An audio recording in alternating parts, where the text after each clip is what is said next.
Hello everyone. तो आज हम बात करने वाले हैं ट्विंस प्रेगनेंसी की। ट्विंस कैसे होते हैं और साइंटिफिक मेथड क्या है ट्विंस प्रेगनेंसी का, और किन लोगों में ये ज़्यादा होती है।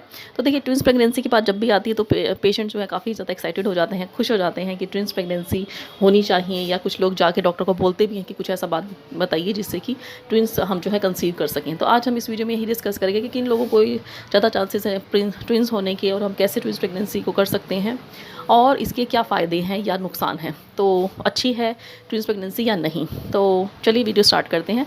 तो सबसे पहले बात करते हैं ट्विंस प्रेगनेंसी कैसी होती है। तो देखिए, ट्विंस प्रेगनेंसी जब होती है जब आपके एक से ज़्यादा एम्ब्रियोज़ या तो आपके इम्प्लांट हो जाएं, एक से ज़्यादा एम्ब्रियोज़, यानी कि आपके बच्चेदानी पे चिपक जाएं, या फिर एक ही अंडे को जो है वो डिवाइड हो जाए और जो है उसमें से एक में से ही दो बच्चे बन जाएं। तो अगर एक ही आपके जो है एम्ब्रियो में से दो बच्चे बन रहे हैं तो फिर वो आइडेंटिकल ट्विंस होते हैं, और अगर अलग अलग दो एम्ब्रियोज़ जो हैं वो चिपक रहे हैं तो फिर वो नॉन आइडेंटिकल ट्विंस होते हैं। तो जो नॉन आइडेंटिकल ट्विंस होते हैं वो एक लड़का और एक लड़की भी हो सकते हैं, और उनकी जो है शक्ल में भी थोड़े चेंजेस हो सकते हैं। लेकिन जो आइडेंटिकल ट्विंस हैं, जो एक ही एम्ब्रियो से बने हैं या एक ही एम्ब्रियो से जो बनते हैं, वो एक ही या तो लड़के होंगे या फिर लड़कियां होंगी, और उनकी शक्ल ज़्यादा 90% बिल्कुल सेम होंगी। तो ये हो गया identical and non identical twins. तो किन लोगों में ज़्यादा प्रोबेबिलिटी है कि ट्विंस प्रेगनेंसी हो। तो देखिए, कुछ ऐसे कंडीशंस होती हैं जब आपको ट्विंस प्रेगनेंसी होने के चांसेस ज़्यादा होते हैं। तो सबसे पहले हम नॉर्मल प्रेगनेंसी की बात करेंगे। जो नॉर्मली अगर आप कंसीव कर रहे हैं या ट्राई कर रहे हैं, तो अगर आपकी फैमिली हिस्ट्री है, सबसे पहले फैमिली हिस्ट्री है, अगर आपके फैमिली में किसी को ट्विंस हैं तो आपको भी जो है चांसेस हो सकते हैं, या फिर आपके खुद के ट्विंस प्रेगनेंसी पहले हुई है तो आपको भी दोबारा भी ट्विंस प्रेगनेंसी होने के चांसेस हैं। इसके अलावा अगर आप बेबी को फीड करा रही हैं, आपकी प्रेगनेंसी है और आप बच्चे को फीड करा रही हैं और आपने दोबारा कंसीव कर लिया है, तो भी आपके चांसेस हैं आपको ट्विंस प्रेगनेंसी हो जाए। इसके अलावा अगर आप खाने में दूध या दूध से बने डेयरी प्रोडक्ट्स यानी कि ज़्यादा ले रहे हैं, तब भी आपके चांसेस हैं कि आपको ट्विंस प्रेगनेंसी हो जाए। इसके अलावा अगर आपकी एज 30 से ज़्यादा है तो आपके चांसेस होते हैं ट्विंस प्रेगनेंसी के। इसके अलावा अगर आप ओवरवेट हैं, ओबीज हैं, और आप लंबी हाइट ज़्यादा है आपकी, तो भी आपको चांसेस है कि आपको ट्विंस प्रेगनेंसी हो। तो ये सारे फैक्टर्स करते हैं डिसाइड कि आपको ट्विंस प्रेगनेंसी होगी या नहीं। कई बार जो है रेस पर भी डिपेंड करता है। जैसे नाइजीरियन में ट्विंस प्रेगनेंसी होने के चांसेस ज़्यादा होते हैं। इसके अलावा अगर आप कोई ट्रीटमेंट ले रहे हैं, जैसे कि अगर आपने आईयूआई करवाया है या फिर आईवीएफ करवाया है, तो इसमें काफ़ी ज़्यादा चांसेस रहते हैं कि आपको ट्विंस प्रेगनेंसी हो।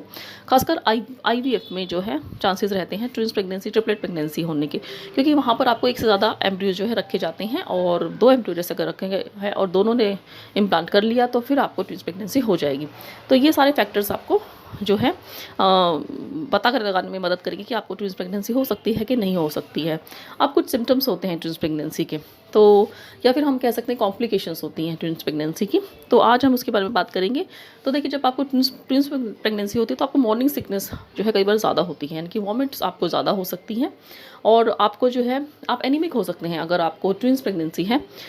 तो इसके अलावा आपको जो है ब्लीडिंग होने के चांसेस भी ज़्यादा रहते हैं ट्विंस प्रेगनेंसी में।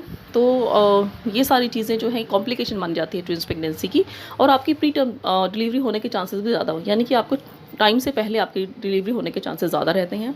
तो उसमें ये सारी कॉम्प्लिकेशंस होती हैं। तो इस वजह से जो है डॉक्टर्स जो ये कहते हैं कि आपको ट्विंस की प्रेगनेंसी की बजाय आपको अगर सिंगल प्रेगनेंसी हो तो वो ज़्यादा हेल्दी मानी जाती है, क्योंकि मेडिकल लैंग्वेज में जो ट्विंस प्रेगनेंसी है वो एक कॉम्प्लिकेशन है।